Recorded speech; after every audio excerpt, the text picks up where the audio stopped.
Hello everybody. So guys, after mentoring more than 1 lakh students under the banner of Success Tree and more than 2.5 lakh students under the banner of our umbrella company Raj Malhotra's IAS, हमारी पूरी team ने एक चीज तो बहुत अच्छे से समझ ली एंड दैट इज कि बच्चों की जो बेसिक फाउंडेशन है वो बहुत ज्यादा वीक है and this is the main reason कि बच्चे इन कॉम्पिटिटिव एग्जाम्स में प्रॉब्लम्स फेस करते हैं. So even if I am talking about UPSC EPFO या फिर मैं बात करूं एपीएफसी की, सीएपीएफ की या फिर स्टेट सिविल सर्विसेज की या फिर इंडिया का सबसे premier exam UPSC civil services IAS का एग्जाम, इन सब में जितने भी बच्चे प्रिपेयर कर रहे हैं उन सब के अंदर एक चीज कॉमन है, एक प्रॉब्लम कॉमन है, दैट इज फाउंडेशन बहुत ज्यादा वीक है. And when I am talking about foundation, I am only talking about जो भी सब्जेक्ट्स हमने 6th क्लास से लेकर 12th क्लास के बीच बीच में पढ़े हैं, जिनको हम बेसिक एनसीईआरटीज बोलते हैं, वो बच्चों ने उस टाइम पे तो बहुत अच्छे से पढ़ी नहीं होती. एंड इस टाइम पे अगर जब हम आते हैं, जब हम प्रिपरेशन अपनी शुरू करते हैं, तो यूजुअली हमें एडवाइस किया जाता है कि आप इमीडिएटली स्टैंडर्ड बुक्स के ऊपर जंप कर जाओ, स्टैंडर्ड बुक्स को खरीदो और इमीडिएटली उसको पढ़ना शुरू कर दो. The problem with standard books is कि वहां पर हर चीज बहुत ही क्रिस्प फॉर्मेट में लिखी होती है. एंड अगर आपके बेसिक्स क्लियर नहीं है, अगर आपकी फाउंडेशन स्ट्रांग नहीं है, तो आपको क्या करना पड़ेगा? स्टैंडर्ड बुक उठाई और started and immediately you will be required to start cramming. आपको रट्टा मारना शुरू करना पड़ेगा, राइट? बिकॉज जो स्टैंडर्ड बुक्स हैं उनके अंदर एक किताब के अंदर 4-5 सब्जेक्ट्स होंगे एंड इतनी मोटी किताब होगी, हर चीज बहुत छोटी छोटी लाइंस में लिखी होगी. सो आपको इमीडिएटली क्या करना पड़ेगा? रट्टा मारना शुरू करना पड़ेगा. So I and my entire team believes के वो एक सही तरीका नहीं है and that is not the way that you can clear these premier examinations, right? इन एग्जाम्स को क्लियर करने के लिए बेसिक अंडरस्टैंडिंग और एक बेसिक फाउंडेशन बहुत जरूरी है एंड वो मैक्सिमम बच्चे लैक करते हैं. सो ये सब सोचते हुए हमारी टीम ने डिसाइड किया है कि हम एक ऐसा कोर्स आप सबके लिए लेके आना चाहते हैं जहां पर इस बेसिक फाउंडेशन के ऊपर काम किया जाए, आप लोगों के बिल्डिंग ब्लॉक्स को स्ट्रॉन्ग किया जाए. So this particular course is going to be an NCERT foundation course, जिसमें हम 6th क्लास से लेकर 12th क्लास के जितनी भी एनसीईआरटीज हैं, जितने भी सब्जेक्ट्स हैं, उन सबको कवर करें ताकि कोई भी बच्चा किसी भी एग्जामिनेशन के लिए अपीयर करने का प्लान कर रहा है, चाहे आज वो ईपीएफओ दे रहे हैं एंड अगले 2 साल बाद उनका मन कर जाए स्टेट सिविल सर्विसेज में जाने का, उसके 1 साल बाद उनका मन कर जाए सिविल सर्विसेज आईएएस के लिए अटेम्प्ट करने का, उन सब के लिए एक बेसिक कोर फाउंडेशन उनकी बहुत ज्यादा हम लोग स्ट्रॉन्ग कर दें. सो this particular course is something that we are going to announce and I am here on behalf of Raj Malhotra's IAS and on behalf of Success Tree. So guys, कुछ basic चीजें जो मैं touch करना चाहता हूं आज इस video के अंदर. सबसे पहली चीज, इफ आई एम हेयर, मैं यहां पर एनसीईआरटीज की बात कर रहा हूं. आपको यह पता होना जरूरी है कि एनसीईआरटीज इतनी इंपॉर्टेंट क्यों है. Why do we always say कि एनसीईआरटीज कवर करनी जरूरी है, तभी कॉम्पिटिटिव एग्जाम्स में अच्छे मार्क्स स्कोर कर पाओगे, तभी आप कॉम्पिटिशन से बेटर परफॉर्म कर पाओगे. क्यों बोला जाता है ये?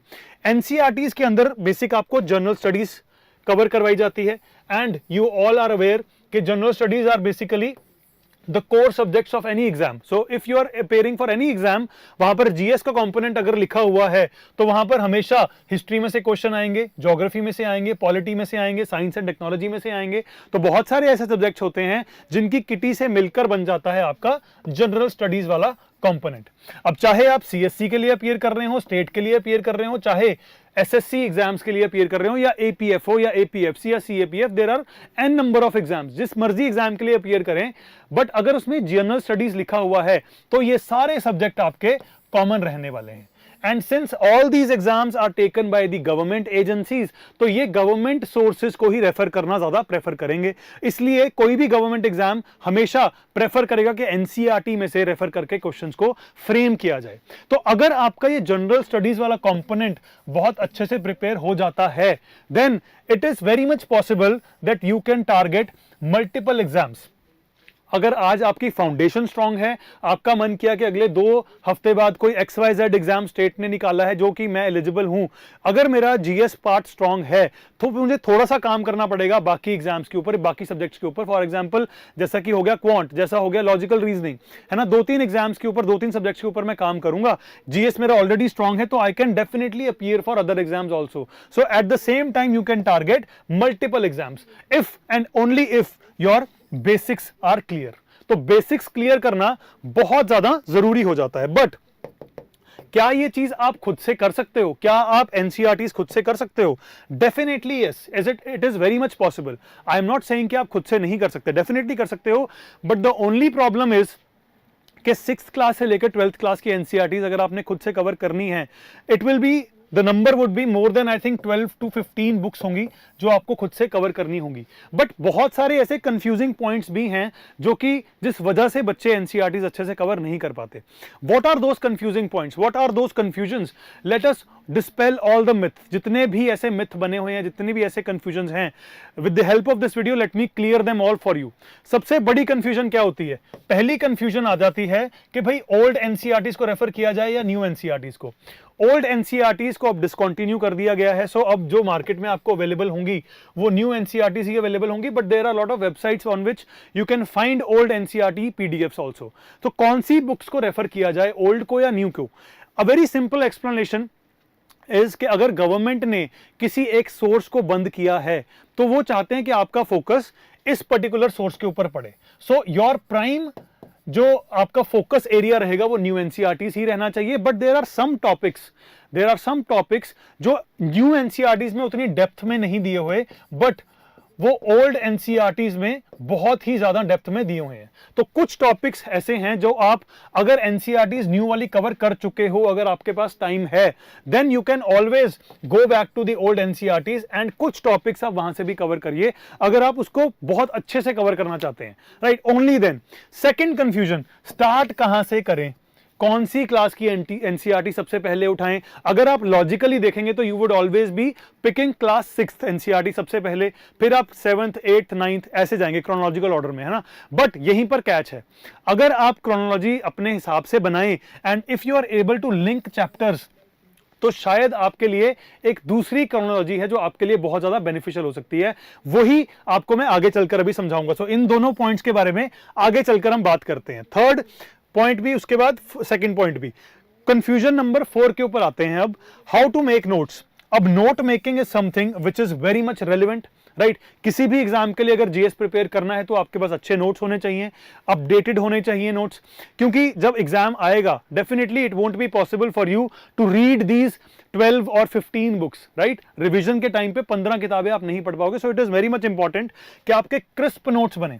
तो क्रिस्प नोट्स के लिए जो भी आपने पढ़ना है उसको पढ़कर उसके शॉर्ट फॉर्म में, जिस तरह से स्टैंडर्ड बुक्स नोट्स बनाती हैं उस तरह से अपने हाथों से खुद नोट्स बनाइए। It will be much much much better for you if you want to make your notes yourself rather than buying a standard book and उसमें से read करना। So it is definitely going to be time consuming. I am not saying कि time consuming नहीं होगा, time थोड़ा ज्यादा invest करना पड़ेगा आपको, but your basics are going to be great। आपके बहुत जबरदस्त फाउंडेशन आपकी बन जाएगी। आपको कभी भी जीएस वाले कंपोनेंट से फिर टेंशन लेने की जरूरत नहीं है। Whether it is polity, history, geography, कुछ भी हो, आपके खुद के हैंडमेड नोट्स वो होंगे सबसे ज्यादा इंपॉर्टेंट एंड दे आर, आप उसके ऊपर कोई वैल्यू नहीं लगा सकते, they are going to be invaluable, right? Fourth point के बाद फिफ्थ कंफ्यूजन क्या आती है बच्चों के दिमाग में कि कौन कौन से सब्जेक्ट्स को कवर करना चाहिए। So for example there are some subjects like disaster management, एक सब्जेक्ट है। अब डिजास्टर मैनेजमेंट अगर आपने एग्जाम की तैयारी करनी है ईपीएफओ की तो शायद आपके लिए रेलिवेंट नहीं है वो, right? But if you are going to prepare, या अगर आपने अपनी फाउंडेशन सीएससी के लिए बनानी है, सिविल सर्विसेज आईएएस एग्जाम के लिए अपने आप को प्रिपेयर करना है, माइंडसेट वैसा बना के रखना है, तो आपके लिए ये इंपॉर्टेंट रहेगा। So it is important for you to understand क्या पढ़ना है, क्या छोड़ना है, राइट? हर चीज इंपॉर्टेंट नहीं होती। सो ये सारी चीजें अगर आप फिगर आउट कर लेते हो अपने आप से, definitely you can read NCERTs yourself, you can go through these NCERTs yourself. But जो ये सेकंड और थर्ड पॉइंट है जो कि बहुत बड़ी कंफ्यूजन है, लेट मी क्लियर दैट। अब देखिए, if you want to prepare geography, अगर आपने ज्योग्राफी में से फिजिकल ज्योग्राफी वाला पार्ट करना है तो एनसीईआरटीज किस तरह से पढ़ना आपके लिए बेटर होगा। तो यहां पर I have mentioned the index for class 6 का इंडेक्स यहाँ पे मेंशन है। अगर आप देखेंगे ध्यान से तो आपको दिखेगा कि क्लास 6 के इंडेक्स के अंदर अगर आपने अर्थ इन दी सोलर सिस्टम, अगर ये जो वो है टॉपिक है, अगर ये पढ़ना है तो अर्थ इन दी सोलर सिस्टम के बाद it is going to be relevant अगर आप यहाँ पर द अर्थ वाला जो कंपोनेंट है क्लास 11th की एनसीईआरटी में वो पढ़ें। तो उसमें क्या होगा, लिंकिंग विल बी बेटर, जो अच्छे से लिंक होगा एंड आपको ज्यादा समय के लिए, लंबे समय के लिए वो याद रहेगी चीज, राइट। सो इस तरह से लिंक करके पढ़ना जरूरी है। And if I talk about another example, अगर मुझे, आपने सोचा है कि मुझे अब ज्योग्राफी वाले पार्ट में से ह्यूमन ज्योग्राफी वाला पार्ट जो है, इकोनॉमिक ज्योग्राफी वाला पार्ट जो है वो कवर करना है, तो आपके लिए क्या लिंकिंग रहेगी, देन आपको क्लास 8th की एनसीईआरटी कवर करनी चाहिए पहले, फिर क्लास 12th की, and then you should move on to class 7th। So अगर क्रोनोलॉजी के हिसाब से चलेंगे तो आप 6th 7th 8th 9th पढ़ेंगे, बट देन अगर आपने अपने काम को आसान करना है, if you want to be smart enough, तो आपको क्या करना चाहिए, क्लास 8th में रिसोर्सेज चैप्टर और soil chapter, land water soil पढ़ो, उसके बाद यहां से ह्यूमन ज्योग्राफी का नेचर एंड स्कोप पढ़ो, एंड उसके बाद इसको लिंक करो अपनी नेचुरल वेजिटेशन वाइल्ड लाइफ से, ताकि आपके जो सारी इकोनॉमिक ज्योग्राफी है आपको समझ में आए कि कैसे इन चीजों से आपकी प्राइमरी एक्टिविटीज फंड की जाती हैं, या प्राइमरी एक्टिविटीज किन एरियाज में होंगी और उन एरियाज में कैसी वेजिटेशन है। So all of this linking will only be possible if you read it in a manner which is beneficial for you, right. तो यहां पर एक बहुत बड़ा कैच आ जाएगा। So I hope I was able to make you understand कि जो सेकंड और थर्ड पॉइंट है कंफ्यूजन का, वो कैसे हम आपके लिए इजी कर सकते हैं, कैसे हम आपके लिए क्लियर कर सकते हैं। So my only suggestion to you all is कि don't leave it to chance, right. You all must be planning कि हमने अभी XYZ एग्जाम देना है, EPFO देना है, APFC देना है, फिर हमने स्टेट सिविल सर्विसेज में भी अपना लक ट्राई करना है, शायद से फिर आपका मन बने कि हमें CSC एग्जाम को भी क्रैक करना है। तो अगर ये सारा माइंडसेट आपका है, अगर मल्टीपल एग्जाम्स टारगेट करना चाहते हो, तो इट इज बेटर कि आप एक अच्छे ऑर्गेनाइजेशन को ज्वाइन करो जो आपको इस मैनर में एनसीईआरटीज कवर करवा सके, आपके बेसिक फाउंडेशन को बहुत स्ट्रांग बनवा सके, राइट। तो ये जो बेसिक कोर्स होने वाला है एनसीईआरटी का, this course is going to be for 2 months, लगभग 2 महीने का, अराउंड 75 डेज का ये कोर्स होने वाला है। बट 75 डेज के अंदर आपको लाइव क्लासेस मिलेंगी, इसके अलावा 45 डेज तक आपको इसका जो रिकॉर्डेड वर्जन होगा पोर्टल के ऊपर, वो भी अवेलेबल करवाया जाएगा। सो फॉर एग्जांपल, अगर आप 75 डेज की क्लास देख लेते हैं, उसके बाद 45 डेज आपको एक्सटर्नली मिलेगा, अलग से मिलेगा एडिशनल। सो टोटल 120 डेज का एक्सेस आपके पास हमेशा विजिबल रहेगा, हमेशा अवेलेबल रहेगा। आपने रिवीजन करनी है तो यू कैन मल्टीपल टाइम्स आप रिवीजन अपनी कर सकते हो with the help of this particular duration जो आपको अलग से मिल रही है। What will be covered in this particular course, जितनी भी एनसीईआरटीज हैं, जितने भी सब्जेक्ट्स हैं जो रेलिवेंट हैं जीएस के अंदर, from class 6th to class 12th, वो सारे कवर करवाए जाएंगे। We are also going to include NCERTs from Tamil Nadu. कुछ एएमसी के अंदर ऐसे पार्ट्स हैं जो तमिलनाडु या सदर्न इंडिया के हमें आर्टिफैक्ट्स कवर करने होते हैं, उसके लिए we are also going to refer to Tamil Nadu NCERTs. So वो वाला सारा पार्ट भी इसमें ही कवर किया जाएगा। How much do you need to pay for this particular course? The fee is 5000 plus GST. अगर आप इसको कैलकुलेट करेंगे तो it will come out to 5900, जिसको आपको सिंगल इंस्टॉलमेंट के अंदर पे करना होगा। एंड आफ्टर पेइंग दिस आपका जो एनरोलमेंट प्रोसेस होगा वो शुरू हो जाएगा। I will come to that also. Mode of classes will be entirely online. Online portal के ऊपर क्लासेस रहेंगी, जूम के ऊपर क्लासेस रहेंगी। जैसा कि आप में से बहुत सारे बच्चे ऑलरेडी जो हमारे साथ जुड़े हुए हैं वो क्लासेस अटेंड कर रहे हैं, बिल्कुल सिमिलर वे में इनकी भी क्लासेस कैरी आउट की जाएंगी, राइट। नोट्स जो रहेंगे आपको सजेस्ट भी किया जाएगा किस तरह से आपको खुद नोट्स बनाने चाहिए। उसके अलावा आपको पीडीएफ फॉर्मेट के अंदर नोट्स भी प्रोवाइड किए जाएंगे। सो ये दिस इज ऑल इंक्लूडेड। इसके लिए आपको कुछ भी एक्स्ट्रा चार्ज नहीं करना, आपको कुछ भी एक्स्ट्रा पे नहीं करना। जो एक स्पेसिफिक बैच है एनसीईआरटी का जो हम बहुत जल्दी शुरू करने वाले हैं, it is going to start from 19th of July which is next Monday. तो कमिंग मंडे से जो बैच है वो शुरू हो जाएगा। And if you are a serious candidate, अगर आप एक सीरियस एस्पिरेंट हैं, तो आपको ये बेसिक 3 स्टेप्स फॉलो करने हैं। The first and the foremost step is to click on the payment link which is given in the description of this particular video. इस वीडियो की डिस्क्रिप्शन के अंदर आपको दिखेगा एक पेमेंट लिंक, उसके ऊपर आप क्लिक करिए, पे करिए। रेजर पे का लिंक होगा, उसके ऊपर जैसे ही आप पेमेंट कंप्लीट कर देंगे आपको वो स्क्रीनशॉट भेजना होगा इस पर्टिकुलर नंबर के ऊपर 7087000445। As soon as this process is done, हमारी टीम के पास आपकी डिटेल्स आ जाएंगी and we will be asking for some details. For example आपका मोबाइल नंबर, आपका ईमेल आईडी, कुछ बेसिक डिटेल्स आप लोगों की मांग कर आपका जो एनरोलमेंट प्रोसेस है उसको इनिशिएट कर दिया जाएगा, right? So within 24 hours this entire process will be completed and you will be enrolled for the batch which is going to start from 19th of July. So once again, if you are a serious candidate and if you really learned something, अगर आपको कुछ भी sense लगी हो इस पूरी video में, and आपको लगे कि वाकई में क्या ये बेनिफिशियल होगा, and whatever I have explained, if you were able to grasp all of that, I would request you to please make your decision, and जितना जल्दी आप प्लान कर सकें, 19th of July से पहले पहले रजिस्ट्रेशन ओपन रहेंगी, you can plan to join this particular course.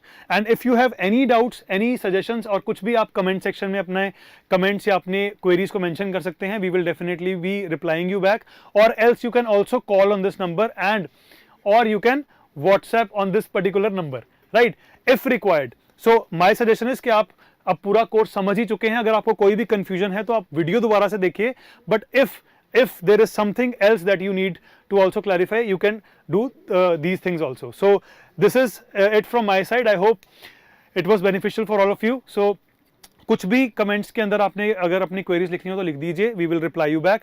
So thank you guys very much. Take care. God bless you and bye bye.